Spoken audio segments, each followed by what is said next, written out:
Estamos aqui já com o Renan Santos, ele é pré-candidato a presidente da República pelo Partido Missão, o MBL, e como nós anunciamos, ele chegou aqui no horário exato, né? Eu gosto de gente pontual assim, é sinal que tem compromisso. Exatamente. Não é verdade?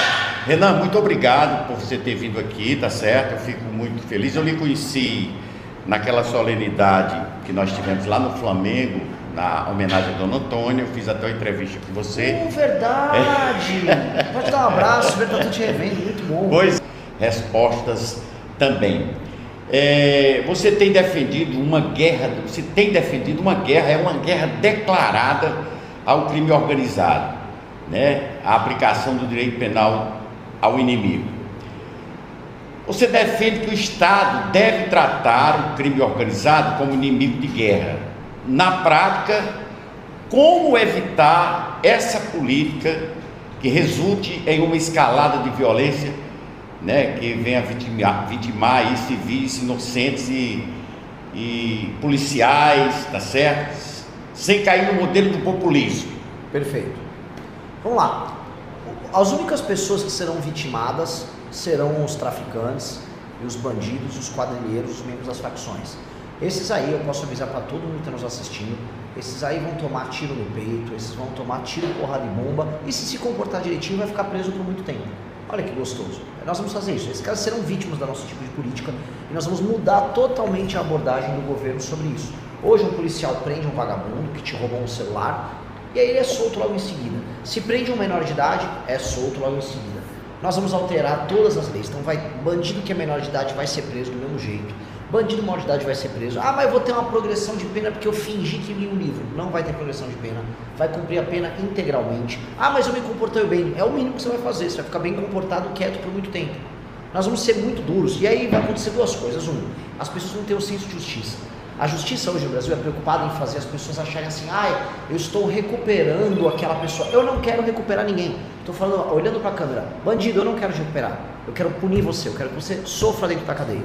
Ok? Eu quero que quem fique feliz e seja recuperado é a pessoa que foi vítima. Essa precisa de recuperação. Essa precisa de apoio psicológico, recuperar o bem, ela vai ficar com traumas. O bandido, eu quero que ele fique muito preso por muito tempo. Então, ele vai entender que eu vou punir ele muito e que eu não estou nem um pouco afim de recuperar ele. A função da cadeia é punir, não é recuperar. Se fosse só recuperar, então o cara cometia um crime e eu mandava ele para uma universidade. Não é isso que nós vamos fazer. Existe a cadeia é para punir. O cara tem que ficar privado de liberdade. E as pessoas querem essa justiça, então eu vou entregar essa justiça. As pessoas querem inclusive uma vingança contra o crime, e eu vou entregar essa vingança contra o crime. Eu serei uma espécie de anjo vingador que, junto com as forças policiais brasileiras, vai eliminar esses casos da existência. E não vai virar assim, mas você vai virar um banho de sangue contra o inocente? Não, não vai, porque hoje você já tem um banho de sangue contra a inocência. Hoje é o crime que faz isso com as pessoas. E agora o banho só vai mudar de lado. Vou matar essa gente toda. Se entregar eu vou prender, então não é que eu sou mauzão, nem quero sair matando. É que eu sei que eles querem morrer, eles querem trocar tiro. Então seremos duros e diretos com esses caras. Renan, evidentemente que para você conseguir, né, você vai ter que mudar as leis. As leis, eu venho sempre cobrando aqui no meu programa, que as leis no Brasil são muito frouxas e precisa mudar essas leis. Você sendo presidente da República, como é que você vai fazer isso? Você vai depender do Congresso Nacional, depender da Justiça, depender não vai depender só de você. Como é que você vai conseguir mudar essas leis para que você possa fazer isso que você está falando? De maneira bem clara, eu vou ganhar a eleição falando minhas propostas. Os meus concorrentes, o Flávio Bolsonaro, a proposta dele é salvar o pai dele. Então ele acha que ele tem que ganhar uma eleição presidencial toda para administrar o Brasil, para soltar o pai dele. Eu acho que o Brasil é muito maior do que o pai dele. E o Lula, ele quer ganhar a eleição para nada, ele até hoje não explicou. Ele falou de uma picanha aí, que nunca apareceu para ninguém comeu essa picanha, tirando ele e a esposa dele, que estão ricos, viajando jatinho por aí, e eles não têm proposta. Então eles ganham, aí eles precisam ficar lá fazendo negócios com o Centrão. Eu não. A eleição é um plebiscito. Se você votar no meu partido, em mim, lá em outubro, isso significa que você quer uma guerra contra o crime. Se você votar nos outros candidatos, é que você não quer uma guerra contra o crime. Então a eleição é sobre a minha proposta. Então eu vou eleger deputados defendendo essa proposta, e todos os outros deputados que não são do nosso partido, que serão eleitos, sabem que o presidente da República foi eleito para fazer isso. E aí eles vão vir para o nosso lado. Vou chamar também uns partidos para trazer nomes bons para trabalharem com a gente, para construir um governo aberto nesse ponto, mas sem ter nenhum espaço para vagabundo.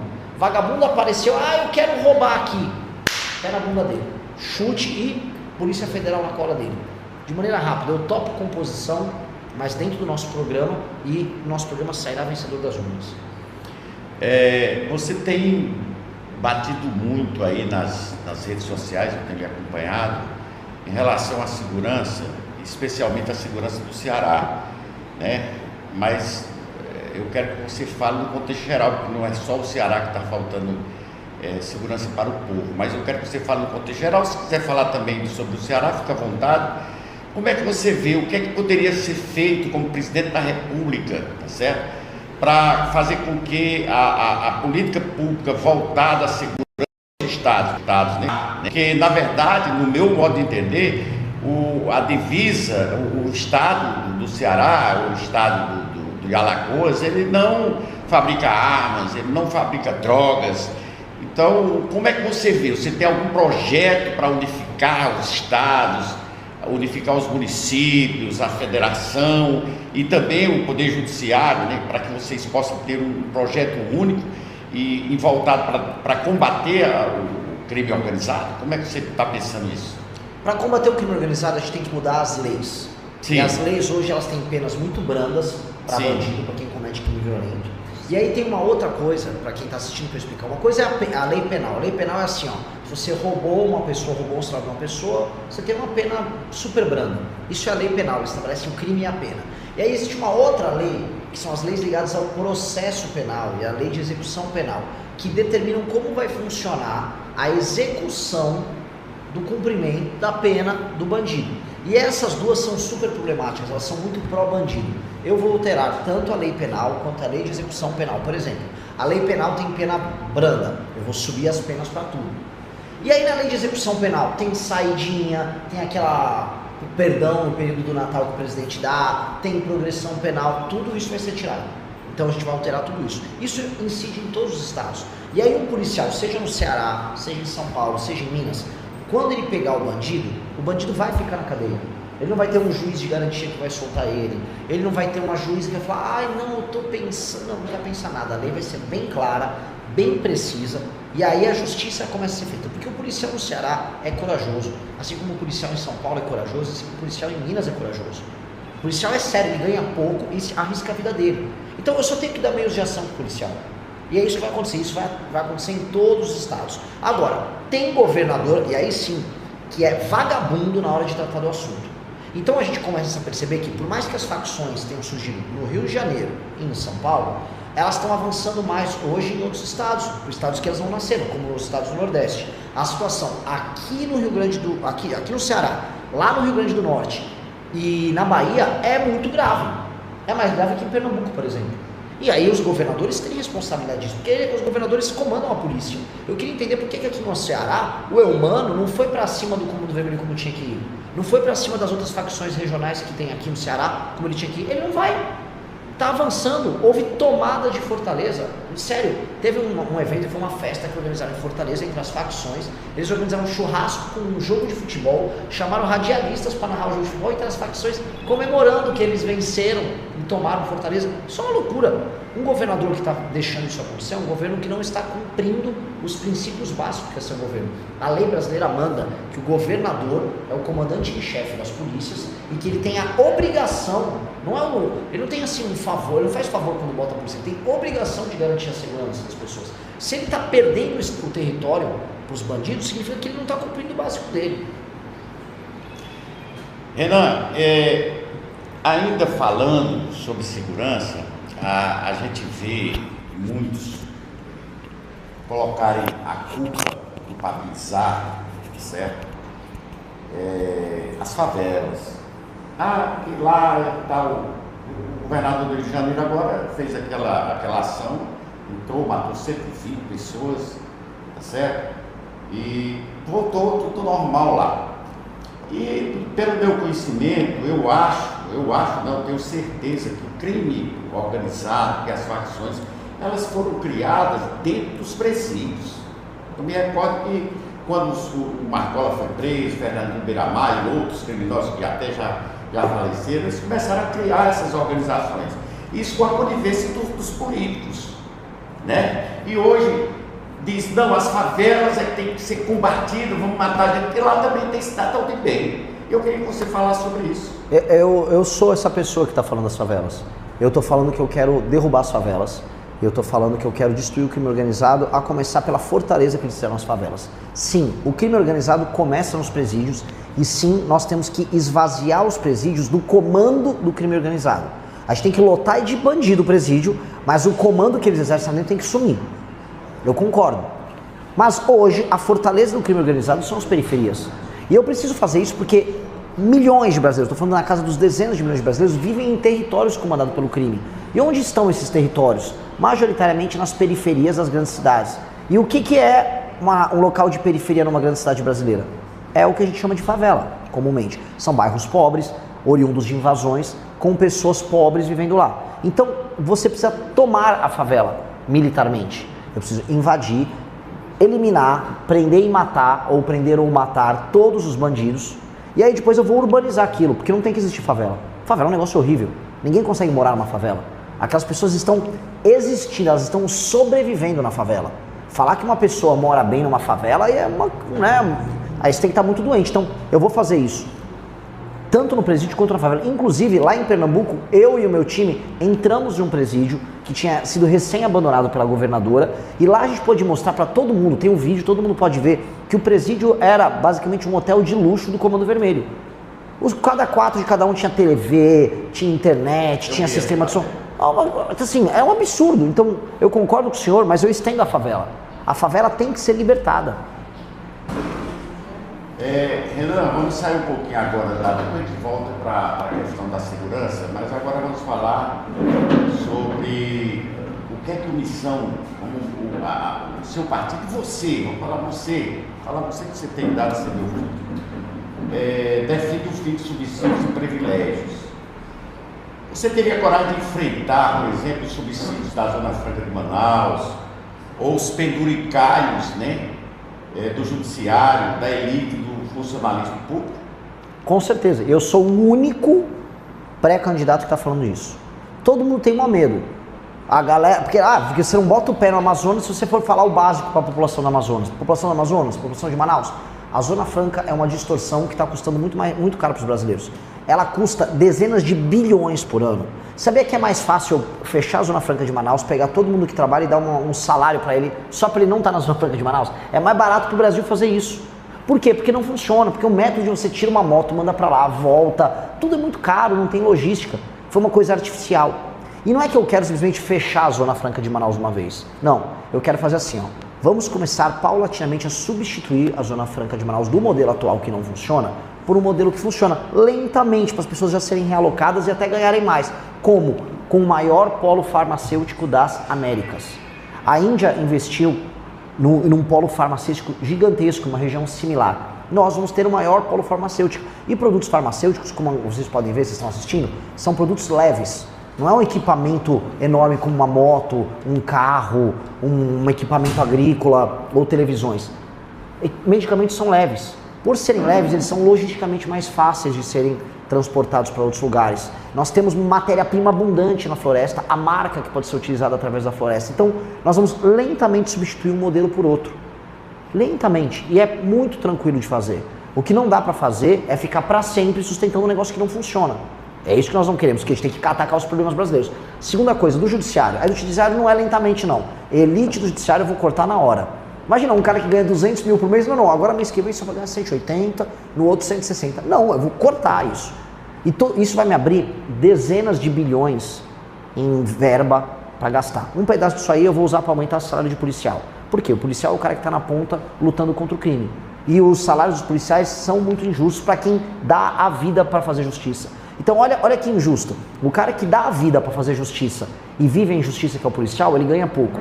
E o cara que trabalha muitas vezes pela injustiça, como muitos juízes fazem, recebem, não é que recebem muito, recebem ilegalmente fortunas. Isso será resolvido. Renan, volto a perguntar novamente, para você fazer tudo isso, você vai ter que ter apoio do Congresso Nacional. Você já disse que, sendo presidente da República, você vai buscar aqueles partidos que tenha, né, respaldo. Eu acho que tem poucos, me desculpe, mas eu acho que tem poucos.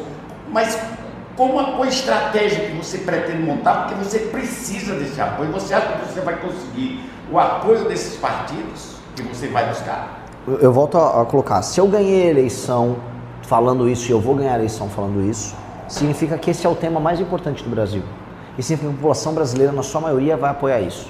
A partir do momento que eu começo uma guerra contra o crime organizado no dia 1 do meu mandato, colocando o Brasil em estado de defesa e começando a invadir favelas, reocupando presídios, entrando no Porto de Santos, fazendo operação, pegando gente do mercado financeiro que lá na Faria Lima, lá em São Paulo, que atua com o crime organizado, minha popularidade vai subir. Como subiu a do Cláudio Castro, lá no Rio de Janeiro, como subiu a popularidade do presidente de El Salvador, Nayib Bukele, destruindo o crime organizado, com a popularidade em alta, tendo sido eleito para isso, e chamando as pessoas boas que existem nos partidos para compartilhar dessa popularidade, construindo um Brasil melhor, eu vou ter maioria para passar as coisas que nós precisamos.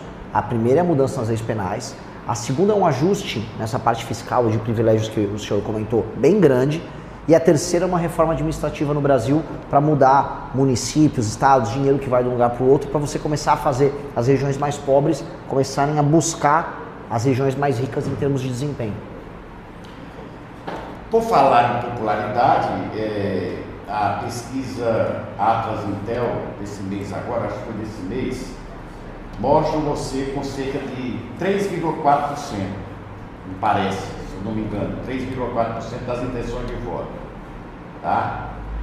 E eu quero saber como é que você vai romper a barreira do voto útil em nomes como Flávio Bolsonaro, Tarcísio de Freitas, né, que hoje aí monopolizam o campo da direita. Missão, tá certo? Vai fazer o quê para mudar isso? A missão vai falar a verdade.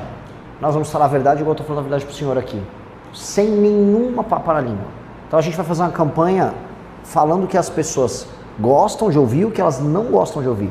As pessoas gostam do meu discurso sobre segurança pública. Agora, eventualmente, elas não vão gostar de outros discursos. Mas eu vou falar sempre a verdade. E falar a verdade, mesmo a verdade sendo amarga, faz com que a pessoa acredite mais em você, que é o que eu estou fazendo. Tanto que eu, em 2 meses de pré-campanha, ultrapassei o governador de Goiás, de Minas Gerais e do Paraná, nessa pesquisa que o senhor citou. Sim. Como é que eu passei? Eu não tenho o dinheiro que eles têm, eu não sou governador de nada, é só porque eu falo a verdade.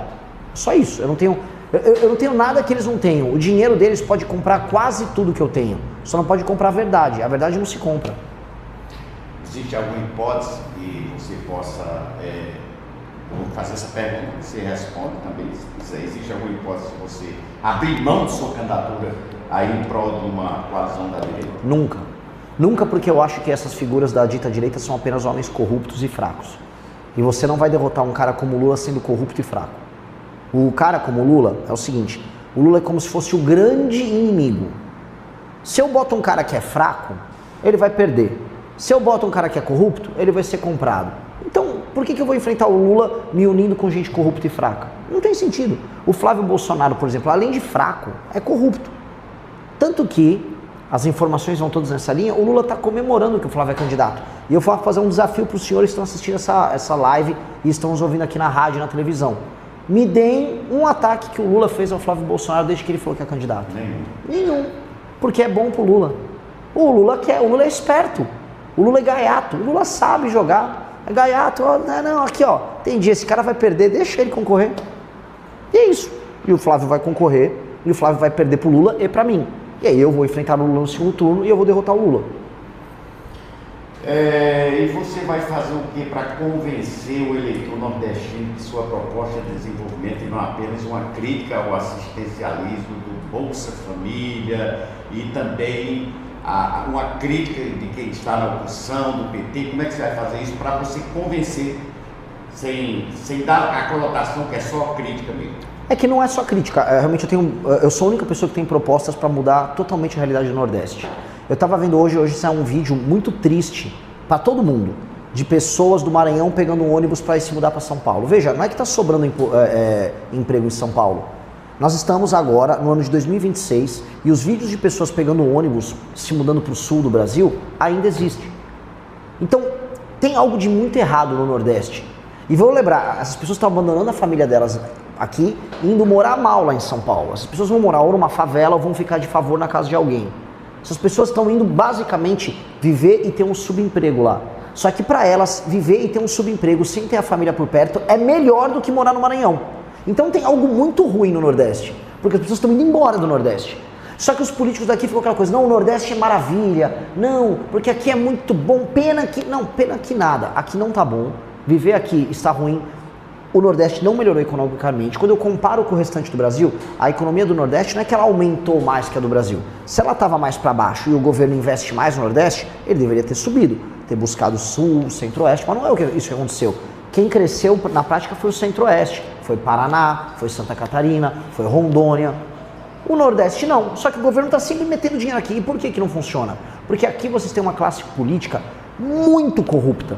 Infelizmente, não quero chocar quem está nos assistindo, a classe política no Nordeste é a pior do Brasil. E olha que a classe política toda do Brasil é muito ruim. Mas assim, um prefeito no interior de uma cidade do Nordeste, ele bate recorde de ser ruim. Especialmente em alguns estados. No Maranhão, dá para falar tranquilamente, nenhum prefeito presta no Maranhão. Os caras recebem dinheiro federal, não estão preocupados em gerar economia, gerar arrecadação, não melhora educação, saúde, saneamento básico. A vida é ruim, a violência é enorme. Então para que servem esses prefeitos? Então eu vou mudar isso. Quais são as propostas? Eu vou pegar todos esses municípios, eu vou fundir, juntar. Então se você mora num município de 3 mil habitantes, o município ao lado tem 10, outro tem 5, outro tem 8, eu vou juntar tudo, fazer um municipião de 50 mil habitantes. Vou tirar todas essas famílias de político ladrão que fica cuidando de vocês. Tira todo mundo. Vou botar um prefeito só. Se esse prefeito não melhorar os indicadores objetivamente, e assim, o povo, infelizmente, não sabe avaliar se mudou de 20% para 50% a cobertura de esgoto. O povo não vê, a obra está debaixo do chão, e o povo às vezes fica, nossa, o cara fez uma festa, o homem é bom, o político é legal, ele cuidou de mim, esse prefeito tirou uma foto comigo. Infelizmente as pessoas caem nesses truques. Então nós vamos ter que ajudar a democracia a funcionar. E como? Vai ter indicador. Independente do povo gostar ou não, ele vai ter que melhorar a saúde, vai ter que melhorar a educação. Se ele não tem que gastar dinheiro com festa. E ele vai ser preso se ele tentar comprar voto das pessoas. Então o que eu aviso ainda para a população é o seguinte, todo mundo sabe que a compra de voto acontece em todas as cidades do Brasil, mas aqui no Nordeste elas acontecem mais. Elas acontecem muito. Então o cidadão que vendeu o voto, esse homem é bom aqui, chegou na eleição, vai me dar um saco de cimento e R$500 para minha família votar. E a gente sabe que isso acontece. Esse cidadão vai ser preso. 10 anos, inafiançável. E o político que vendeu 20 anos preso e nunca mais tem direito político. Porque quer atentar contra a democracia é comprar o voto. Temos que acabar com a compra de voto aqui. Fez essas coisas e obrigou os políticos a atender o que a população precisa, a gente vai ver um milagre acontecer. Porque o potencial para crescer o Nordeste tem muito, mas muito. Eu estou rodando, eu estou vendo todo o potencial, estou vendo tudo. Esse potencial, porém, eles barram em várias pequenas coisas idiotas. Os caras não conseguem fazer uma rua para receber um caminhão que vai passar, uma estradinha que vai receber o caminhão, porque não investem no mínimo de infraestrutura. Viver na cidade não é bom. Você não consegue ativar o comércio, se não tiver comércio bom, você não vai trazer gente de classe média de outros lugares para investir e montar negócios aqui. Então não é um lugar amigável para que as pessoas se mudem para cá. A gente precisa fazer isso acontecer. Urgente. E aí o Nordeste cresce, porque quando isso acontece, cresce. Vou dar um exemplo, região de Petrolina, lá no oeste de Pernambuco, tem muita fruta, tem muita indústria ligada à fruticultura, melhorou. Certas regiões, aqui, mesma região ali de Juazeiro, tem indústria, tem uma atividade econômica melhor, a vida é melhor. É só isso que a gente precisa fazer. Quando faz isso, o Nordeste não fica atrás de ninguém. É só resolver isso. Só para corroborar aí o que você falou, eu vou ter uma matéria daqui a pouco, eu não sei se vai dar tempo, o nosso bate-papo está tão bom. Mas eu tenho uma matéria que eu vou falar de uma família, né? Agora foi presa o pai da prefeita, o pai da vice-prefeita e a família teve deles que não foram presos porque, de uma cidade aí, vamos já falar, porque não tinha um mandato e tal, aquela coisa toda. Quer dizer, hoje em dia, aqui ainda no Nordeste, prevalece aquela tradição de pai para filho, né? A família, como é que você fala sobre, o que é que você avalia sobre isso? Eu vou substituir, essas pessoas não vão mandar mais nas cidades, porque elas fazem mal para as cidades. E as pessoas aqui, é uma questão de cultura, tá? Lá em São Paulo, eu vou dar um exemplo, meus avós, se Se eu pegar todos os meus avós, só um dos meus 4 avós, vamos dizer, vivia no Brasil há muito tempo. Todos eles eram imigrantes. Quando eles chegaram aqui, eles eram imigrantes, chegaram lá em São Paulo e no Rio de Janeiro. Eles não viam as famílias que cuidavam das cidades como alguém bom. Eles eram imigrantes, não tinham um vínculo afetivo com aquelas famílias. Eles só foram construindo a vida deles e tentaram se emancipar e não pertencer, vamos dizer, a uma relação de afeto com a família que mandava na cidade que eles chegaram. Aqui vocês têm uma relação de afeto de muito tempo com quem manda nas cidades. E não percebem nessa relação de afeto que esse político é mau com as pessoas. Esses políticos são maus, eles roubam, não dão o que precisa e entregam uma migalha, dá um dinheirinho no dia da eleição, faz uma festa aí. E a vida das pessoas continua ruim. Eu preciso mostrar para as pessoas assim, esses políticos, essas famílias corruptas, eles precisam cair fora. A gente precisa chutar eles para eles nunca mais voltarem. Por quê? Porque eles exploram a população daqui há muito tempo. E a gente precisa acabar com essa exploração. E essa exploração acontece de várias maneiras. A corrupção mostra isso. Porque eles querem chegar no poder para roubar. E é isso. É o básico, é roubar. Vamos voltar para o Brasil de cima. Eu falo sempre que o Brasil de cima é lá, sul, que é Brasil de baixo. Deixa eu te falar uma coisa. O Nicolas Ferreira fez uma grande caminhada agora em prol da libertação do Bolsonaro. Vejo os deputados do PL, da direita, dizendo que o Bolsonaro é inocente, que precisa de anistia, e o Tarcísio também, que pode ser até sair candidato, e outros defendendo o Bolsonaro. Mas eu sinto lá no fundo do meu coração, pela experiência política que eu tenho, que esses caras, eles não estão defendendo o Bolsonaro, mas sim defendendo o legado político do Bolsonaro, que deixou, porque eles não querem perder o apoio do eleitorado. Exatamente, senhor. E eu queria saber de você, se você acha que o Bolsonaro é inocente, defende a anistia para o Bolsonaro, e se você acha correto isso que o Nicolas e outros estão fazendo. O Nicolas, ele só foi fazer vídeos na internet para ganhar seguidor, que é o que ele faz a vida inteira dele. Eu queria saber qual foi a causa do Nicolas. Ele falou que é para acordar as pessoas. Acordar para quê? O Brasil tem vários problemas. Ele fez uma marcha contra o escândalo do INSS. Ele fez uma marcha para pegar fulano e beltrano que estão envolvidos no escândalo do Banco Master. Para quem que era? Ele protocolou um pedido de impeachment de alguém ali, ele entrou com um projeto de lei, ele disse que vai passar na Câmara isso. O que de prático ele tirou? Nada, mas ele já ganhou o que ele queria, que é o que o senhor falou. É o eleitor do Bolsonaro. Então ele entregou para o eleitor do Bolsonaro, já que o Bolsonaro está preso, uma aventura. Eu vou ficar acompanhando isso. Ele fez um reality show. Tem um monte de reality show de internet. Tem lá o rancho do Carlinhos Maia. Você junta um monte de subcelebridades, os caras ficam lá com o Carlinhos Maia. Pois bem, o Nicolas fez o rancho do Nicolas. Aí fica ele andando com um monte de idiota atrás, um monte de político atrás do Brasil inteiro. Tô sofrendo, fingindo que a perna não andava. Deixa eu contar uma coisa pro senhor. Eu já fiz essa caminhada. Eu saí de São Paulo e fui para Brasília em 2015. Eu já era mais velho do que o Nicolas. Eu não tive nenhum desses problemas na perna, não precisei ficar chorando e eu andei 5 vezes mais do que ele. 5 vezes mais. E sabe o que eu fiz no final? Fui lá e protocolei o pedido de impeachment da Dilma, que derrubou a Dilma. Então, eu tinha um objetivo, o objetivo era claro, não era ficar fingindo que eu estava sofrendo, me martirizando, não era me darem crianças no colo, eu ficar, não, eu vou salvar aqui, vou abençoar a criança. Isso é coisa de picareta.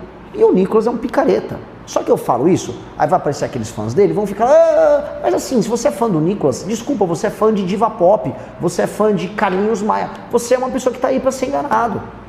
E eu não vou enganar você, eu não vou ficar mentindo para você, isso aí é uma inutilidade. Nós fizemos no mesmo período uma manifestação na frente do Banco Master. A manifestação na frente do Banco Master foi muito mais comentada politicamente porque ela foi efetiva. Eu fui onde está tendo escândalo de corrupção, organizei uma manifestação e ela aconteceu. Queria que você falasse sobre a corrupção do Banco Master, esse absurdo, essa vergonha nacional. É o maior escândalo de corrupção da história. Envolve praticamente todo mundo na política brasileira.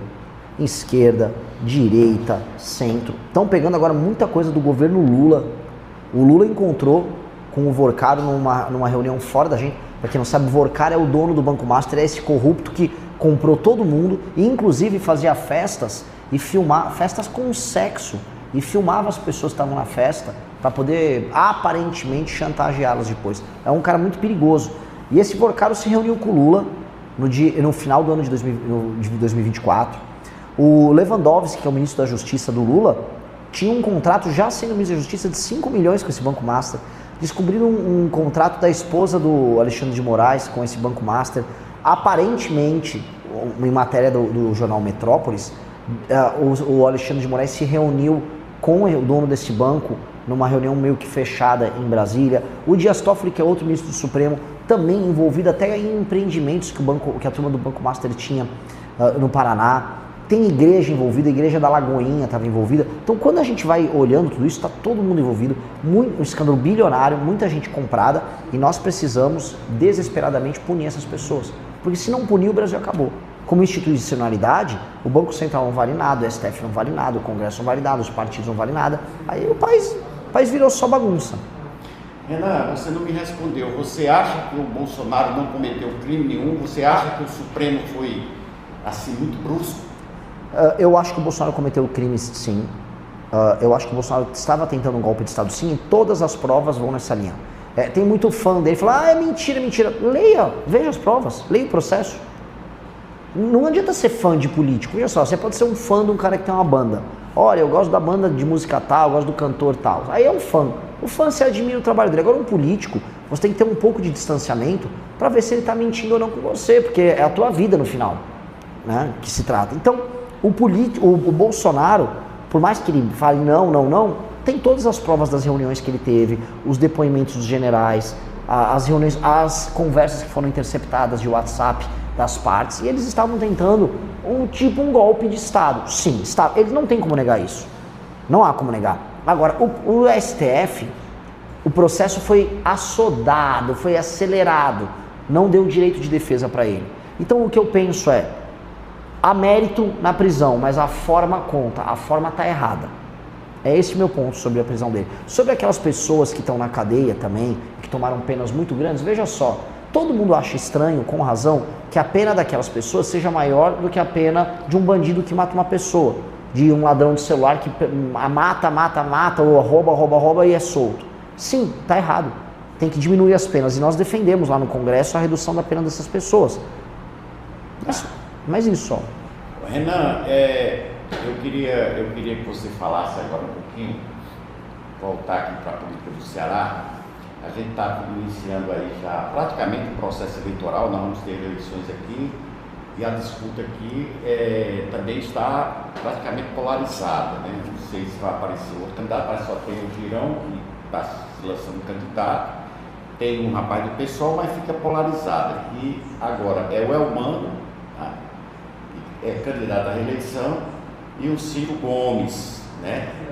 O Ciro Gomes vem aí com a fama de que vai resolver o problema do Ceará, ele já foi governador, certo? Já foi ministro. O Elmano entrou aí, está no primeiro mandato, né? Aí também as pessoas cobram muito do Elmano. E eu queria que você fizesse uma avaliação aqui da eleição, dessa política aqui no estado, e se o partido vai ter candidato aqui, se o partido, a missão vai ter candidato a deputado estadual, candidato a deputado federal, como é que está a organização do partido aqui no Ceará? Teremos candidatos a deputado estadual, candidatos a deputado federal, teremos candidatos ao Senado e estamos conversando sobre a montagem da candidatura para o governo do estado. Eu acho bizarro, eu acho muito triste que a solução ao Elmano é voltar com a família Gomes. É sério, a gente vai ter que sempre... Lembra aquilo que eu falei das famílias, que as cidades? A coisa sempre volta para uma família. Aí retornando, o Ciro Gomes é a solução. Se fosse a solução, o estado do Ceará, não teria, com o apoio deles, caído na mão da turma do Camilo e do Elmano. Foi a turma do Ciro. Eles eram aliados, agora brigaram, até o Ciro brigou com o Cid. Então fica sempre essa história, não, agora vai resolver, eu vou chamar a velha família daqui. Não, cara, vamos procurar soluções para fora disso.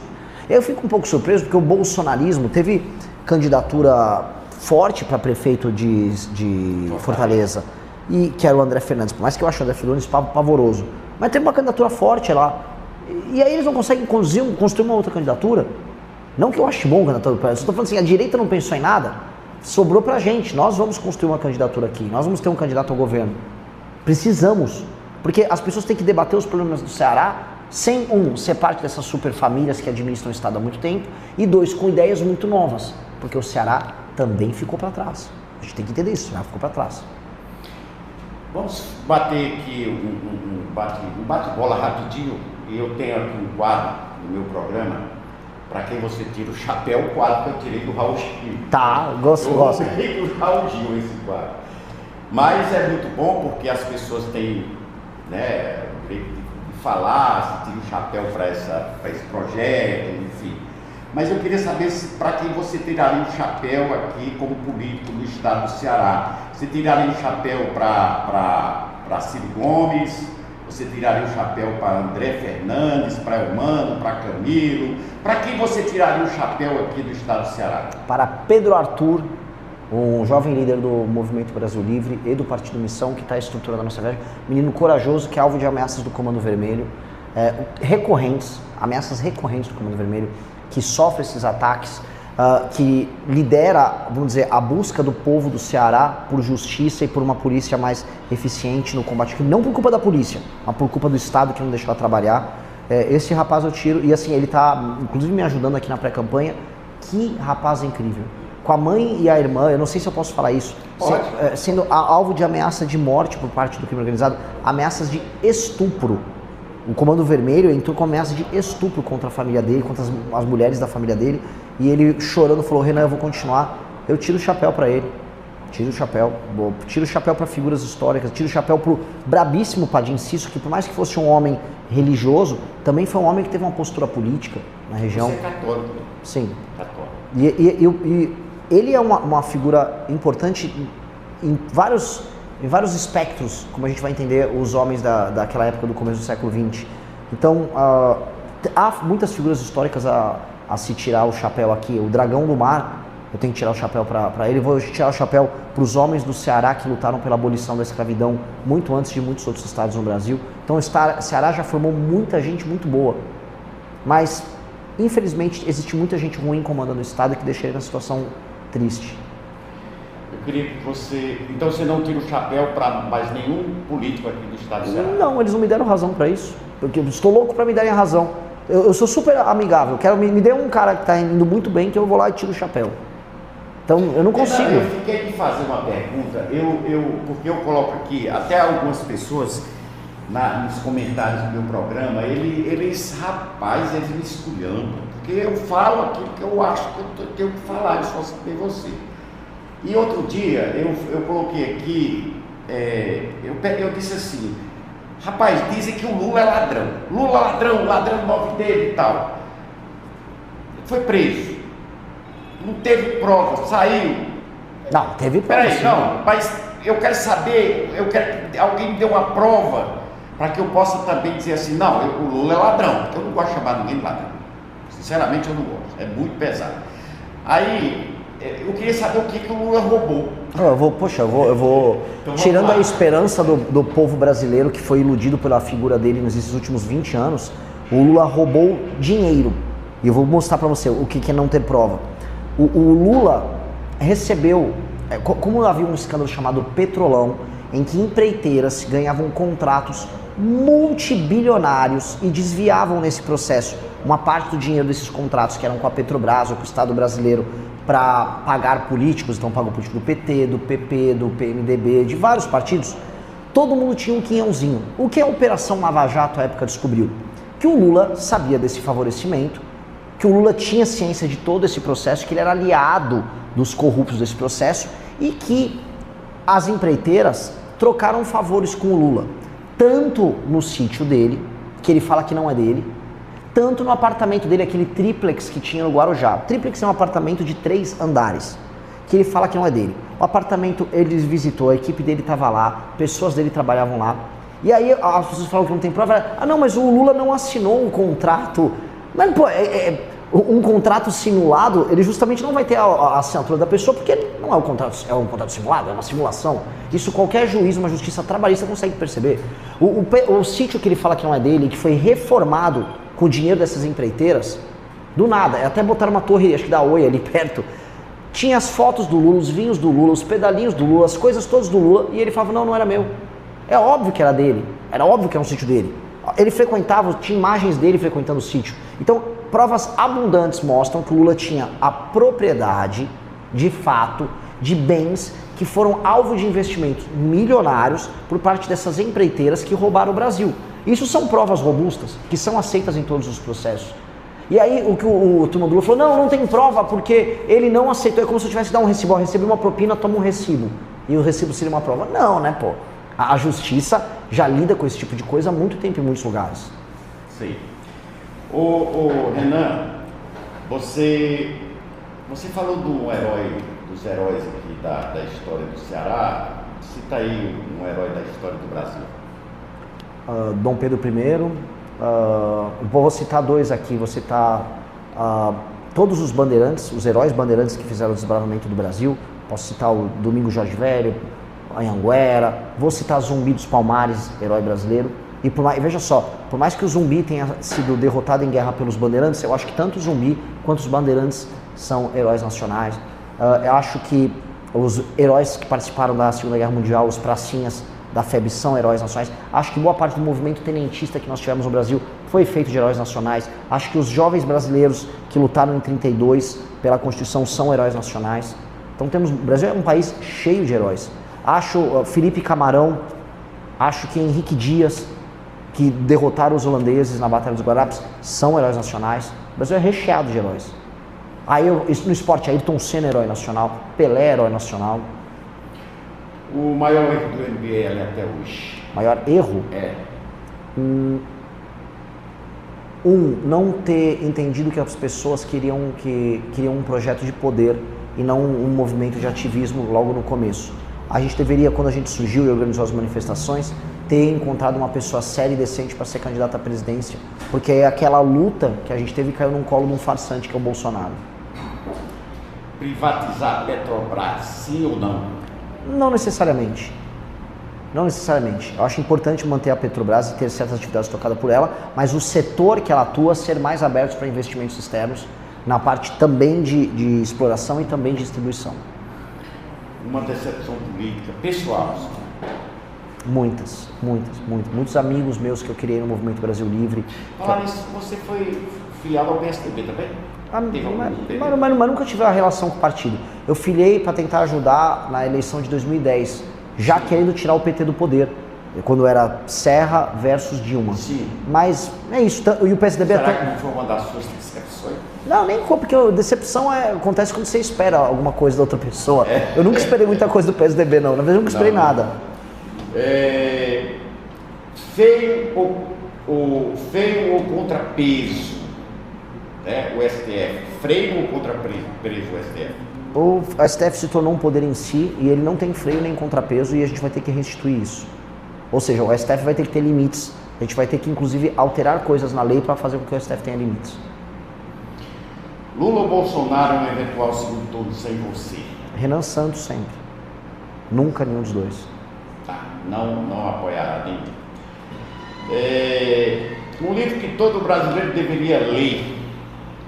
Grande Sertão Veredas, do Guimarães Rosa. Olha, você vai entender não apenas é um romance incrível, provavelmente o melhor romance já escrito em língua portuguesa, mas também você vai entender a alma do sertão. Eu entendi mais do Brasil lendo aquele livro e mais os problemas brasileiros lendo aquele livro que não fala sobre problemas brasileiros do que vários tratados e artigos sobre isso. Por favor, leiam Grande Sertão Veredas. O Brasil tem jeito em 4 anos ou em 40 anos? O Brasil começa a ter jeito se alguém em 4 anos tomar as medidas que vão fazer com que em 40 anos o Brasil esteja resolvido.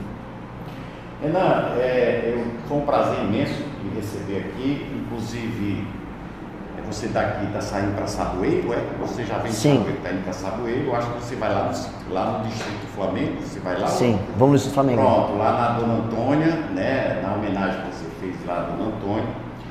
E o pessoal lá está escutando o nosso programa. Mano, um beijo para todo mundo lá, estamos passando lá. Já avisei aqui, o Renan vai passar aí, muita gente já ligou, o Renan vai estar aí e tal.